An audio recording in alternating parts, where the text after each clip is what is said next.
So hopefully that made sense to everybody what I was doing in the video. I recently just did a video on installing a generator backfeed circuit in your panel. I'm sure a lot of people in the country had the same weather event go on here within the last month over, I think it was, what was it, over Christmas, where a lot of people had some sub-zero temperatures. Temperatures fell way down in our area. I drug our generator out just to make sure it was working, and the petcock on the bottom of the tank was consistently dripping out of the O-ring. It would still shut the gas off, it seemed like, but the O-ring on the bottom of it was leaking when I would put fuel in it, which I didn't want to sit there and drip should I need to run it, and then it's dripping down, and then potentially the muffler gets hot enough that it ignites.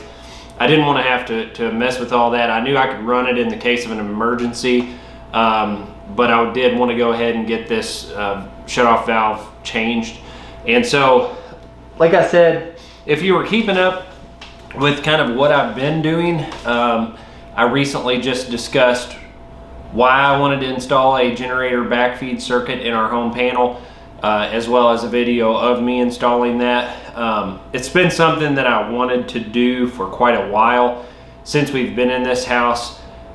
Like I said on that video, we like to be able to make sure that if we need to, we can keep our refrigerator on because of our daughter and the insulin storage and stuff like that in our refrigerator. So that's one of our main concerns should we lose power, that we're able to do that. But it's still convenient to be able to flip some lights on,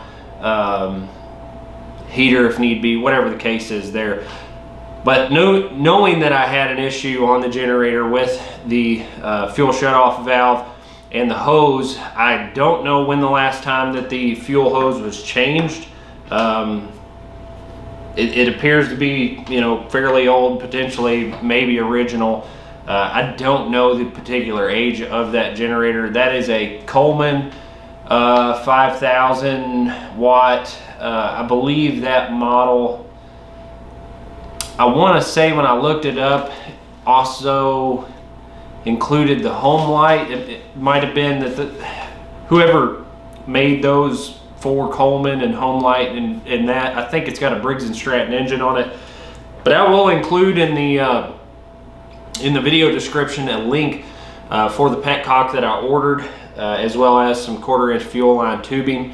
That's what the size is of the fuel line on that generator. I don't know how many people have that generator. It's probably getting to be a little on the older side, but it still works fine for us. I don't want to trash it by any means and would like to keep it running, even if we get another one at some point. But nonetheless, like I said, hopefully that made sense in the video. Basically all I did was, there's 4 bolts that hold the tank down. I removed those, pulled the old valve out, put the new O-ring on the new valve. I put a little bit of oil on the O-ring just to help me get it pushed into the tank. You probably saw me fighting with that a little bit.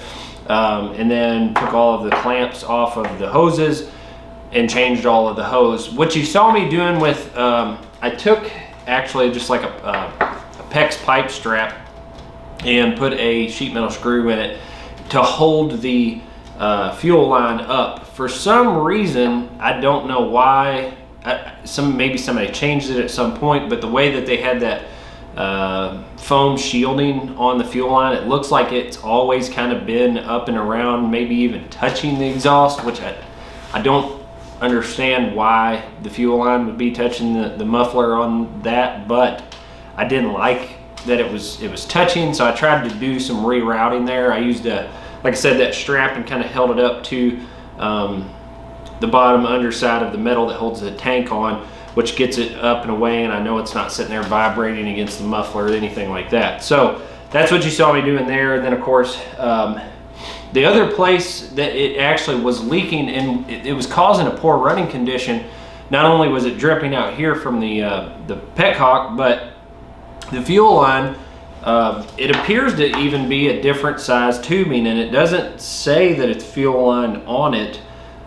It's very hard I may have changed the fuel hose to the tank when I was working on it in the last video. That's probably been 3 years ago. I don't believe I did, and the way it's dry rotted, I don't think so.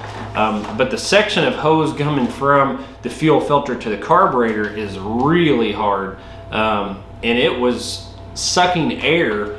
I happened to notice that it was dripping fuel also when I fired it up this last time, and so I wanted to get all of that fuel hose changed when I did that valve on the tank. So that's what you saw me doing there. Obviously it fired right off as soon as I pulled it. I think we've got the issue taken care of. So hopefully that helps you out. Like I said, I don't know how much this particular generator will apply to everyone's generators if you're having a fuel concern, but definitely changing the hose, it's pretty cut and dry. I didn't know how hard it was going to be to get to, and then I saw that it had the four screws holding the tank down, so I took those out and made it a lot easier to get to. But maybe there's a handful of you out there that have an older Coleman. I'll, like I said, at least include the link for the valve that I found on Amazon. It's a direct replacement for that generator, so I would say there's a fair amount of people have the same issue I was having. But there might, there's probably some other ones on Amazon. Should you be having this issue, I'm sure you can find the shutoff valve. I didn't know if I would even be able to find one, so thank goodness there was one out there I could come across. So I will quit talking and going over that, but just hopefully that helps you out. So if you got any questions, obviously drop them down below. I'll try to address them. But other than that, we appreciate you hanging out with us. We look forward to seeing you on the next video. Take care and have a good day.